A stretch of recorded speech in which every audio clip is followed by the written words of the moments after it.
മലയാളിക്കും മനോരമയ്ക്കും ഒരു ഹൃദയം ഒരു മാനസം എന്നൊരു റേഡിയോ പരസ്യം നിങ്ങൾ ചിലരെങ്കിലും ഓർമ്മിക്കുന്നുണ്ടാവും. ഒരു കാലത്ത് മനോരമ പത്രക്കാർ ആകാശവാണിയിൽ കൂടി നൽകിയിരുന്ന ഒരു പരസ്യത്തിൻ്റെ ഈരടികളാണ് ഞാനിപ്പോൾ ആലപിച്ചത്.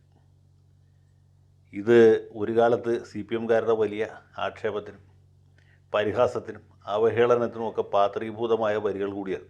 മലയാളികൾ ചിന്തിക്കുന്ന പോലെയല്ല മലയാള മനോരമ ചിന്തിക്കുക, അല്ലെങ്കിൽ മനോരമക്കാർ ചിന്തിക്കുന്ന പോലെ ചിന്തിക്കാൻ പാകത്തിന് മണ്ടന്മാരല്ല മലയാളികൾ എന്നൊക്കെയാണ് സഖാക്കൾ ഈ കോർണർ യോഗങ്ങളിൽ, പാതയോര പൊതുയോഗങ്ങളിലൊക്കെ അട്ടഹസിച്ച് പ്രസംഗിച്ചത്. അതുമാത്രമല്ല, ഒരു കാലത്ത് ഈ മനോരമ ആഴ്ചപ്പതിപ്പ്, മംഗളം ആഴ്ചപ്പതിപ്പൊക്കെ DYFIക്കാർ കത്തിച്ചിരുന്നു. അങ്ങനെ വലിയ പ്രതിഷേധം ഇതിനൊക്കെതിരായിട്ട് നടന്നിരുന്നു. ഇപ്പോൾ ഇത് ഓർമ്മിക്കാൻ കാര്യം എന്താ വെച്ചാൽ, മനോരമയും ദേശാഭിമാനിയും ഒരു രീതിയിൽ ചിന്തിക്കുക എന്ന് പറഞ്ഞാൽ അത് വളരെ അസ്വാഭാവികമാണ്. നമുക്കറിയാം, മനോരമയുടെ താല്പര്യത്തിന് വിപരീതമായ താല്പര്യമാണ് ദേശാഭിമാനിയുടെ. മനോരമ തമസ്കരിക്കാൻ താല്പര്യപ്പെടുന്ന വാർത്തകളാണ് ദേശാഭിമാനി വളരെയധികം പ്രാധാന്യത്തോടെ ഉയർത്തി കാണിക്കുക. ഈ രണ്ട് പത്രങ്ങളും ഒരേ രീതിയിൽ തമസ്കരിച്ച ചില വാർത്തകളുണ്ട്, ഇല്ലെന്നല്ല പറയാം. ഉദാഹരണത്തിന്, ഫ്രാങ്കോ പുണ്യവാനെതിരായിട്ട് ഒരു കന്യാസ്ത്രീ ലൈംഗിക ആരോപണം ഉന്നയിച്ചപ്പോൾ മനോരമ സ്വാഭാവികമായിട്ടും അത് തമസ്കരിച്ചു. അതുമായി ബന്ധപ്പെട്ട വാർത്തകൾ കൊടുക്കാതിരിക്കാൻ പ്രത്യേകം ശ്രദ്ധിച്ചു. ദീപികയും അതുപോലെ തന്നെ ചെയ്തു. പക്ഷേ ഈ രണ്ട് ക്രിസ്ത്യാനി പത്രങ്ങളെക്കാളും താല്പര്യത്തോടെ ഈ വാർത്ത മുഖ്യത് ദേശാഭിമാനിയായിരുന്നു. മനോരമയിലും ദീപികയിലും വന്നത്ര പോലും ദേശാഭിമാനിയിൽ വന്നില്ല എന്നാണ് എൻ്റെ ഓർമ്മ. അത് പിന്നെ പുണ്യവാനായ ഫ്രാങ്കോയോടുള്ള പ്രത്യേകമായ എന്തോ താല്പര്യത്താൽ ചെയ്തതാണ് എന്ന് ഞാൻ വിചാരിക്കും. ഇപ്പോൾ ഈ സമീപ ദിവസം ഇന്നലത്തെ മനോരമയിലും ദേശാഭിമാനിയിലും ഒരേ പ്രാധാന്യത്തോടെയും മുക്കപ്പെട്ട ഒരു വാർത്തയെക്കുറിച്ചാണ് ഇവിടെ പറയാൻ പോകുന്നത്. അത് നമുക്ക് ഏവർക്കും പ്രിയങ്കരനായ നമ്മുടെ അവറാച്ചൻ, അതായത് മുഖ്യമന്ത്രിയുടെ പ്രിൻസിപ്പൽ സെക്രട്ടറി KM എബ്രഹാം, വെറും എബ്രഹാം അല്ല, ഡോക്ടർ KM എബ്രഹാം, അദ്ദേഹത്തെ സംബന്ധിച്ച ഒരു വാർത്തയാണ്. ഇദ്ദേഹം സർവീസിലിരിക്കുന്ന കാലത്ത് വരവിൽ കൂടുതൽ സ്വത്ത് സമ്പാദിച്ചു എന്നാണ് ചില കുബുദ്ധികൾ ആരോപിക്കുന്നത്. ഇദ്ദേഹത്തിന് തിരുവനന്തപുരത്തും ബോംബെയിലും വളരെ വില കൂടിയ ഫ്ലാറ്റുകളുണ്ട്. കൊല്ലം ടൗണിൽ പുള്ളി സ്വന്തമായിട്ടൊരു ഷോപ്പിംഗ് മാൾ തുറന്ന് പ്രവർത്തിക്കുന്നുണ്ട് എന്നൊക്കെയാണ് ആരോപണം. ഇത് നമ്മുടെ ഡോക്ടർ ജേക്കബ് തോമസ് വിജിലൻസ് ഡയറക്ടറായിരിക്കുന്ന സമയത്ത് ആണ് ഇതുമായി ബന്ധപ്പെട്ട അന്വേഷണം ആരംഭിച്ചത്. അതോടുകൂടി ജേക്കബ് തോമസിനോട് KM എബ്രഹാമിന് വലിയ വിരോധമായി, കലിപ്പായി, തീർത്താൽ തീരാത്ത വിദ്വേഷമായി. അങ്ങനെ അദ്ദേഹം സർവീസിൽ നിന്ന് റിട്ടയർ ചെയ്ത് പോകുന്ന അതേ ദിവസമാണ് ജേക്കബ് തോമസിനുള്ള സസ്പെൻഷൻ ഓർഡർ എഴുതി കയ്യിൽ വെച്ച് കൊടുത്തത്. അങ്ങനെ ജേക്കബ് തോമസിനെ സസ്പെൻഡ് ചെയ്തു എന്ന ചാരിതാർത്ഥ്യത്തോട്ടാണ് ഈ KM എബ്രഹാം ഹജൂർ കച്ചേരിയുടെ പടിയിറങ്ങിപ്പോയത്. പടിയിറങ്ങിപ്പോയി എന്ന് പറയുന്നത് ആലങ്കാരികമാണ്, കാരണം പുള്ളി പോയില്ല. പടിയിറങ്ങിയതിൻ്റെ പിറ്റേ ദിവസം പുള്ളി മുഖ്യമന്ത്രിയുടെ സെക്രട്ടറി എന്ന മഹത്തായ പോസ്റ്റിൽ അവരോധിതനായി എന്ന് മാത്രമല്ല, അദ്ദേഹത്തിൻ്റെ പെൻഷൻ പ്രൊട്ടക്റ്റ് ചെയ്തുകൊണ്ട് വലിയ ശമ്പളവും കൊടുക്കുന്നുണ്ട്. ഏതാണ്ട് 3 ലക്ഷത്തിലധികം രൂപയാണ് ഇദ്ദേഹത്തിന് പ്രതിമാസം ഖജനാവിൽ നിന്ന് കൊടുത്തുകൊണ്ടിരിക്കുന്നത്. അതൊക്കെ നല്ല കാര്യമാണ്, കാരണം പുള്ളി വളരെ കഴിവേറിയ ഒരു ഉദ്യോഗസ്ഥനാണ്. അതുകൊണ്ടാണല്ലോ ഈ ബോംബെയിലും തിരുവനന്തപുരത്തൊക്കെ ഫ്ലാറ്റുകൾ ഉണ്ടാക്കിയത്. പിന്നെ കൊല്ലം പട്ടണത്തിൽ, ഇദ്ദേഹത്തിൻ്റെ സ്വന്തം സ്ഥലം കൊല്ലമാണ്, കൊല്ലം പട്ടണത്തിൽ ഒരു ഷോപ്പിംഗ് മാൾ സ്വന്തമാക്കിയത്. നമുക്ക് സത്യസന്ധമായിട്ട് ജോലി ചെയ്ത IAS-കാർക്ക് അതൊന്നും സമ്പാദിക്കാൻ പറ്റിയില്ല. പിന്നെ ഭാര്യയുടെയും മകളുടെയും പേരിൽ എടുത്ത പോകാത്ത സ്വത്ത് വേറെയുമുണ്ട് എന്നാണ് പറയുന്നത്. അങ്ങനെ കഴിവും കാര്യക്ഷമതയുമുള്ള സമ്പാദ്യശീലനായ ഒരു സർക്കാർ ഉദ്യോഗസ്ഥനായിരുന്നു. IAS ഉദ്യോഗസ്ഥന്മാരിൽ ഗംഭീരനായിരുന്നു. കുറച്ചു കാലമേ ചീഫ് സെക്രട്ടറി ആയിട്ടിരിക്കാൻ പറ്റുള്ളൂ. എങ്കിലും പിണറായി ഭരണത്തിൻ്റെ എല്ലാ ആനുകൂല്യങ്ങളും പറ്റിയ അതെല്ലാം ഒന്നിന് 10 പൊലിപ്പിച്ച ഒരു ഉദ്യോഗസ്ഥനാണ് ഈ എബ്രഹാം അഥവാ അവറാച്ചൻ. അവറാച്ചൻ്റെ ഈ സമ്പാദ്യശീലത്തിൽ അസൂയാലുക്കളായ മറ്റ് ചില ആളുകൾ അതിനെതിരെ പരാതി കൊടുക്കുകയും ഡോക്ടർ ജേക്കബ് തോമസ് വിട്ടുവീഴ്ചയില്ലാത്ത ആളായതുകൊണ്ട് പുള്ളി അന്വേഷിക്കുകയും ഇദ്ദേഹം ഏതാണ്ട് കുടുങ്ങുമെന്നുള്ള ഘട്ടം വരെ ചെയ്തപ്പോൾ ജേക്കബ് തോമസിനെ വിജിലൻസ് ഡയറക്ടർ സ്ഥാനത്ത് മാറ്റി അവിടെ വേറെ ഏതൊരു വാഴയെ കൊണ്ടുവന്ന് വയ്ക്കുകയും, അതുകൂടാതെ ഈ അയാളെ സർവീസിൽ നിന്ന് സസ്പെൻഡ് ചെയ്യിച്ചു. മുഖ്യമന്ത്രിക്ക് അത്രയും സ്നേഹവും വാത്സല്യവും താല്പര്യവും ഉള്ള ആളാണ് അവറാച്ചൻ.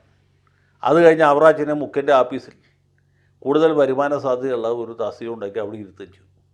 അങ്ങനെ ഇവർ രണ്ടുപേരും കൂടി പരസ്പര സഹായ സഹകരണ സംഘമായിട്ട് പ്രവർത്തിച്ചുകൊണ്ടിരിക്കുമ്പോഴാണ് ഇതുമായി ബന്ധപ്പെട്ട കേസ് വിജിലൻസ് കോടതിയിൽ വന്നു. വിജിലൻസ് റിപ്പോർട്ട് അവറാച്ചനെ വെള്ള പൂശുന്ന രീതിയിലായിരുന്നു എന്ന് പ്രത്യേകം പറയേണ്ടതില്ലല്ലോ.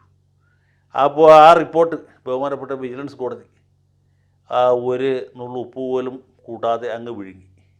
അത് പലപ്പോഴും അങ്ങനെ ചെയ്യുക. ഈ വിജിലൻസ് കോടതിയിലെ ജഡ്ജിമാരായ ആളുകൾ വല്ല പാവപ്പെട്ട വില്ലേജ് ഓഫീസിലെ പ്യൂണോ അല്ലെങ്കിൽ വില്ലേജ് അസിസ്റ്റൻറ്റോ 100 രൂപ കൈക്കൂലി വാങ്ങിച്ചിട്ട് വിജിലൻസുകാർ പൊടിയിട്ട് പിടിച്ച കേസാണെങ്കിൽ അവനെ കഠിനമായിട്ട് ശിക്ഷിക്കും. അഴിമതി പ്രകാരവും ഇന്ത്യൻ പീനൽ കോഡ് അനുസരിച്ച് പ്രത്യേകം ശിക്ഷിക്കും.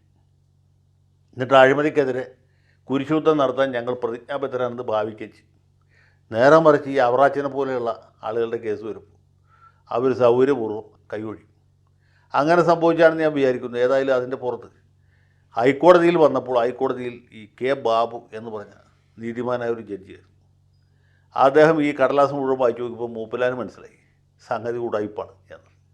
അങ്ങനെ വിജിലൻസിൻ്റെ അന്വേഷണം വളരെ നീണ്ട്, ഇനി അന്വേഷിക്കേണ്ട, ഇനി അങ്ങോട്ട് CBI അന്വേഷിച്ചാൽ മതി എന്ന് ഈ ജസ്റ്റിസ് ബാബു വിധിച്ചു കളഞ്ഞു. പക്ഷേ ഈ വിധി അന്തിമമായൊരു വിധിയാണെന്ന് ഞാൻ വിചാരിക്കുന്നില്ല. ഇതിനെതിരെ അവറാച്ചനും കേരള സർക്കാരും മത്സരിച്ച് അപ്പീൽ കൊടുക്കും. ഒന്നുകിൽ ഡിവിഷൻ ബെഞ്ചിൽ കൊടുക്കും, അല്ലെങ്കിൽ സുപ്രീം കോടതിയിൽ കൊടുക്കും. രണ്ടായാലും അന്വേഷണമൊന്നും നടക്കുകയില്ല. അത് ഞാൻ എഴുതി വെച്ചുതരാം. പക്ഷേ ഞാൻ പറയാൻ വന്ന കാര്യം അതല്ല. ഈ വാർത്ത മലയാള മനോരമ സാധാരണഗതിയിൽ ഈ പട്ടിണി കിടക്കുന്ന ഒരു ചക്കക്കൂട്ടം കിട്ടിയ പോലെ ആക്രാന്തത്തോടി അടിച്ച് മിന്നിക്കേണ്ടതാണ്. കാരണം പിണറായി വിജയൻ്റെ കാലത്ത് ചീഫ് സെക്രട്ടറി ആയിരുന്ന ആളാണ്. പിന്നെ മാത്രമല്ല, പിണറായി വിജയൻ്റെ ഏറ്റവും അടുത്ത സിൽബന്തിയായിട്ട് ശിവശങ്കരനായിട്ട് വിലസുന്ന ആളും കൂടിയാണ് ഇദ്ദേഹം. അദ്ദേഹത്തിൻ്റെ ചീഫ് പ്രിൻസിപ്പൽ സെക്രട്ടറിയാണ്, ചെറിയ ആളല്ല. അങ്ങനെ ഇരിക്കുന്ന ഒരാൾ ഇതാ CBI കേസിൽ പെടും. പിണറായി വിജയൻ്റെ മകൾ ഇവിടെ ED കേസിൽ പെടും. അതേ സമയത്ത് തന്നെ അദ്ദേഹത്തിൻ്റെ പ്രധാന സജീവനായിരിക്കുന്ന ഈ അബ്രഹാം അഥവാ അവറാച്ചൻ CBI കേസിൽ പെടും. തീർച്ചയായിട്ടും മനോരമക്കാർ സന്തോഷിക്കേണ്ടതാണ്, തുള്ളിച്ചാട്ടേണ്ടതാണ്. പക്ഷേ ഒരു തുള്ളിച്ചാട്ടം ഉണ്ടായില്ല. മാതൃഭൂമിയിലും കേരളകൗമുദിയിലും മാധ്യമത്തിലും ബാക്കി സകല പത്രത്തിലും ഇത് 1-ാം പേജിലും ഒന്നാമത്തെ പ്രധാനപ്പെട്ട വാർത്തയാണ്. മത്തങ്ങയും വഴുതനങ്ങയും വെണ്ടയ്ക്കയും ചേനയും ഒക്കെ നിരത്തിയിരിക്കുകയാണ്. പക്ഷേ മനോരമയ്ക്ക് യാതൊരു സന്തോഷവുമില്ല. ആ വാർത്ത കൊച്ചി എഡീഷൻ്റെ കാര്യമുണ്ട്. ഞാൻ പറഞ്ഞു, ഹൈക്കോടതി ഇരിക്കുന്നത് കൊച്ചിയിലാണ്. കൊച്ചി എഡീഷൻ ഞാൻ നോക്കി, വാർത്തയെ കാണുന്നില്ല. അന്വേഷിച്ച് പോയപ്പോൾ എനിക്ക് ചരമക്കോളം വരെ നോക്കി. അപ്പോൾ കണ്ടെത്തി 8-ാം പേജിൽ ഒരു 2 കോളം വാർത്തയാണ്. കെ എബ്രഹാമിൻ്റെ സ്വത്ത് അന്വേഷിക്കാൻ ഹൈക്കോടതി ഉത്തരവ്. പിന്നെ ദേശാഭിമാനി നോക്കി. ദേശാഭിമാനിലെ സ്ഥിതി വെച്ചാൽ അതിനേക്കാൾ കഷ്ടമാണ്. അന്വേഷിച്ച് എൻ്റെ കണ്ണ് കഴിച്ചു എന്നല്ലാതെ എന്താ പറയുക. അവസാനം കണ്ടെത്തി. അന്വേഷിപ്പിൻ കണ്ടെത്തും, മുട്ടുവിൻ തുറക്കപ്പെടും, ചോദിപ്പിൻ തരപ്പെടും എന്ന ക്രിസ്തുവിൻ്റെ വചനത്തെ അന്വർത്ഥമാക്കിക്കൊണ്ട് ദേശാഭിമാനിലുണ്ട്. ദേശാഭിമാനിയുടെ 5-ാം പേജിൽ ഒറ്റക്കോളം വാർത്തയാണ്. സൂക്ഷിച്ചു നോക്കിയാലേ കാണുള്ളൂ. കയ്യിൽ ഒരു മാഗ്നിഫയിങ് ഗ്ലാസോ മൈക്രോസ്കോപ്പോ എന്തെങ്കിലും കരുതണം, എന്നാലേ ദേശാഭിമാനിലെ ഈ വാർത്ത കണ്ടുപിടിക്കാൻ പറ്റുള്ളൂ. അത്ര ഗംഭീരമായ വാർത്തയാണ് നമ്മുടെ നേരത്തെ അറിയിക്കുന്ന പത്രത്തിൽ കൊടുത്തിട്ടുള്ളത്. സ്വാഭാവികമാണല്ലോ. കാരണം മുഖ്യമന്ത്രിയുടെ ചീഫ് പ്രിൻസിപ്പൽ സെക്രട്ടറിയെയാണ് ഇപ്പോൾ CBI അന്വേഷിക്കാൻ പോകുന്നത്. പിണറായി വിജയൻ CBI എന്ന് കേട്ടാൽ ഏതാണ്ട് ഈ കാളക്കൂറ്റിന് ചുവപ്പ് കാണുന്ന പോലെ ഭയങ്കരമായ കലിപ്പാണ്. അല്ല അദ്ദേഹത്തിന് തന്നെ കറുത്ത കൊടിയോ കറുത്ത ഷർട്ടോ കറുത്ത ലങ്കോട്ടിയോ കാണുന്ന പോലെ ഭയങ്കര കലിയാണ്. അങ്ങനെയുള്ള CBI ആണ് ഇദ്ദേഹത്തിൻ്റെ ആഫീസിൽ കയറി വന്ന് ഇനി ചീഫ് പ്രിൻസിപ്പൽ സെക്രട്ടറി അവറാച്ചനെ ചോദ്യം ചെയ്യാനും ഭേദം ചെയ്യാനും കസ്റ്റഡി എടുത്ത് ക്വസ്റ്റ്യൻ ചെയ്യാനും പോകുന്നു. ഒന്ന് ആലോചിച്ചു. ഇത് പിണറായി സഖാവ് എങ്ങനെ സഹിക്കും? സഖാവിൻ്റെ പാർട്ടിയായ communist party of India Marxist എങ്ങനെ സഹിക്കും? പാർട്ടിയുടെ പത്രമായ ദേശാഭിമാനി എങ്ങനെ സഹിക്കും? അപ്പോൾ നിങ്ങൾ ചോദിക്കും മനോരമയ്ക്ക് എന്താ താല്പര്യം? മനോരമ സന്തോഷിക്കേണ്ടായിരുന്നില്ലേ? അവിടെയാണ് സുഹൃത്തുക്കളെ ഒരു ചെറിയ ട്വിസ്റ്റ് ഉള്ളത്. സത്യത്തിൽ മനോരമ സന്തോഷിക്കേണ്ടതാണ്. ചീഫ് സെക്രട്ടറി വേറെ ആരെങ്കിലും ആയിരുന്നെങ്കിൽ, അവറാച്ചൻ്റെ സ്ഥാനത്ത് വേറെ ആരെങ്കിലും മത്തായിച്ചനായിരുന്നെങ്കിൽ, അല്ലെങ്കിൽ ലൂക്കാച്ചനോ പോക്കാച്ചനോ ആയിരുന്നെങ്കിൽ മനോരമ സന്തോഷിച്ചെന്നെ. അല്ലെങ്കിൽ കൃഷ്ണൻ നായരോ രാമൻ നായരോ ആയിരുന്നെങ്കിൽ, അല്ലെങ്കിൽ മൊയ്തീനോ മുഹമ്മദോ ആയിരുന്നെങ്കിൽ മനോരമ സന്തോഷിച്ചെന്നെ. പക്ഷേ ഇപ്പോൾ സന്തോഷിക്കില്ല. സന്തോഷിക്കാത്തത് എന്താ വെച്ചാൽ ഇദ്ദേഹം കണ്ടത്തിൽ കുടുംബക്കാരനാണ്. കണ്ടത്തിൽ തറവാട്ടിൽ ജനിച്ച ഒരു ധീരപുമാനാണ് ആര്? K M Abraham. കണ്ടത്തിൽ എന്നാണ് അദ്ദേഹത്തിൻ്റെ വീട്ടുപേര്. അദ്ദേഹം കണ്ടത്തിൽ കുടുംബയോഗത്തിലെ ഒരു അംഗവും കൂടിയാണ്. നമ്മുടെ കുടുംബക്കാരനായ ഒരാൾ അനധികൃതമായി സ്വത്ത് സമ്പാദിച്ചു എന്നുള്ളതിൽ അത്ഭുതമൊന്നുമില്ല. കുടുംബം ഏതാണല്ലോ. അപ്പോൾ സ്വാഭാവികമായിട്ട് സമ്പാദിക്കും. ഇനി വേണ്ടാന്ന് വെച്ചാൽ പോലും സ്വത്ത് ഇങ്ങോട്ട് അന്വേഷിച്ചു വരും. അങ്ങനെയുള്ള ഒരു പുമാൻ എന്തോ നക്കാപ്പിച്ച കൂടുതലായിട്ട് സമ്പാദിച്ചു, അല്ലെങ്കിൽ അത് കണക്കിൽ കാണുന്നില്ല, കണക്ക് പൊരുത്തപ്പെടുന്നില്ല എന്ന് കരുതി മനോരമയുടെ 1-ാം പേജിൽ കൊടുക്കാൻ പറ്റും. കാര്യം പിണറായി വിജയനോടും സർക്കാരിനോടും ഒക്കെ വലിയ എതിർപ്പുണ്ട്, വലിയ വിരോധമുണ്ട്, വലിയ വിദ്വേഷം ഉണ്ടെങ്കിൽ പോലും നമ്മുടെ കുടുംബക്കാരനായ ഒരാൾ എന്തെങ്കിലും ഒരു കന്നതിരിവ് കാണിച്ചാൽ അത് വേറെ പത്രത്തിൽ പ്രസിദ്ധീകരിക്കാനൊക്കെയാണ് ശ്രദ്ധിക്കുന്നത്.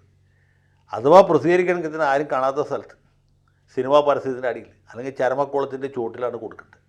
ഏതായാലും 8-ാം പേജിൽ ഈ വാർത്തയ്ക്ക് ഇടം കണ്ടെത്തിയ മനോരമ പത്രാധിപരുടെ മഹാമനസ്കതയ്ക്ക് മുമ്പിൽ ശിരസ് നമിക്കുകയാണ്. മനോരമയെ സംബന്ധിച്ചുള്ള ഇതൊന്നും പുതിയ കാര്യങ്ങളല്ല.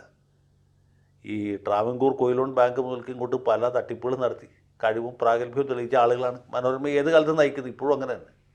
അപ്പോൾ ആ കുടുംബത്തിൽപ്പെട്ട ഒരാൾ ചെറിയ തോതിൽ ഇങ്ങനെ സ്വത്ത് സമാഹരിച്ചു അല്ലെങ്കിൽ സമ്പാദ്യശീലം വളർത്തി എന്ന് കരുതി അതൊക്കെ അങ്ങനെ അച്ചടിച്ച് മാന്യന്മാരെ അവമാനിക്കുന്നത് ശരിയല്ല എന്ന് മനോരമയ്ക്ക് അറിയാം. ഏതായാലും മനോരമയുടെയും ദേശാഭിമാനിയുടെയും ആ ഒരു വായനക്കാരോടുള്ള പ്രതിബദ്ധതയെ നമുക്ക് അഭിനന്ദിക്കാതിരിക്കാൻ നിവൃത്തിയില്ല. വീണ്ടും വീണ്ടും അഭിനന്ദിക്കുന്നു. ഇതുപോലെ തന്നെ മാധ്യമപ്രവർത്തനം നടത്തണം എന്ന് ഒരിക്കൽ കൂടി ഓർമ്മിപ്പിച്ചുകൊണ്ട് തൽക്കാലത്തേക്ക് വിടാം.